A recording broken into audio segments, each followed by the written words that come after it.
Zarfi i zi, vendimi i vëllait të madh, atmosfera në shtëpinë e Big Brother ishte e rëndë, pothuajse e padurueshme.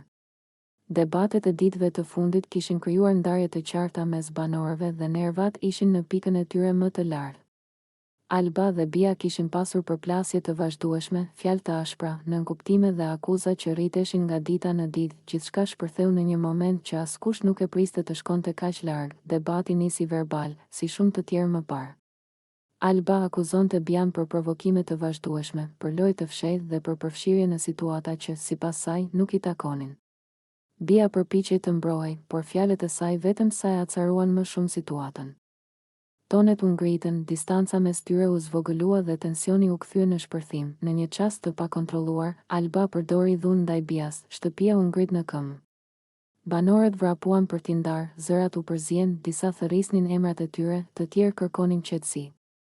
Ishte një moment i rëndë, i papranueshëm, një shkelje e qartë e rregullave që të gjithë i njihnin mirë. Dhuna nuk lejohet në Big Brother. Asnjë justifikim, asnjë emocion i fortë, asnjë provokim nuk e bën të pranueshme. Produksioni ndërhyri menjëherë. Alba u largua nga ambienti kryesor, ndërsa Bia mori ndihmë nga banorët dhe stafi. Në shtëpi mbeti një heshtje e frikshme. Të gjithë e dinin se pas kësaj, asgjë nuk do të ishte më njësoj. Ndërhyrja e vëllait të madh, pas disa minutash tensioni dhe pritjeje, zëri i vëllait të madh u dëgjua në shtëpi. Ishte i qetë, por i prerë. Një zë që nuk linte vend për interpretime. Big Brother ka ndjekur me vëmendje situatën e ndodhur mes Albës dhe Bias. Banorët u ulën në divane.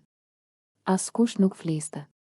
Kamerat ishin të fiksuara në fytyrat e tyre, ku lexoi frikë, tronditje dhe pasiguri. Dhuna fizike është rreptësisht ndaluar në shtëpinë e Big Brother.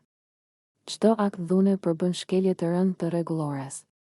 Në atë moment vjen zarfi i zi, zarfi u vendos në tavolinën e sallonit. Simbol i vendimeve më të rënda që mund të marrë vëllai i madh. Një zarf që nuk sillte kurrë lajm të mirë, vendimi, Alba u thirr përpara të gjithëve. Ajo dukej e zbeth, e tronditur, por edhe e tensionuar. Nuk fliste. Nuk qante. Vetëm dëgjonte. Alba, vazhdoi vëllai i madh, Big Brother e dënon ashpërdhunën e ushtruar ndaj Bias. Asnjë konflikt, asnjë situatë emocionale nuk justifikon përdorimin e forcës fizike. Zarfi i zi u hap, për shkelje të rëndë të rregullores, Big Brother ka marrë vendimin përfundimtar. Në shtëpi mund të dëgjohej vetëm frymëmarrja e banorëve. Alba, ti përjashtohesh nga shtëpia e Big Brother. Vendimi është i menjëhershëm dhe i pakthyeshëm. Pasojat, fjalët ranë si një goditje e ftohtë mbi të gjithë. Disa banorë ulën kokën, disa të tjerë mbetën të ngrirë. Alba qëndroi disa sekonda në heshtje, sikur po përpiqej të kuptonte peshën e vendimit. Më pas u kthye, mori valixhen dhe u largua pa thënë asnjë fjalë. Bia mbeti e heshtur, e prekur emocionalisht, ndërsa banorët e tjerë reflektuan mbi atë që kishte ndodhur. Ishte një mësim i fortë për të gjithë. Loja mund të jetë e ashpër, emocionet të forta, por dhuna nuk ka vend. Vëllai i madh mbylli situatën me një mesazh të qartë. Big Brother është një eksperiment social.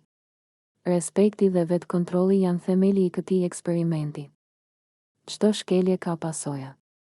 Dhe kështu, zarfi i zi u bë kujtesa më e fortë se në këtë shtëpi, rregullat janë mbi gjithçka.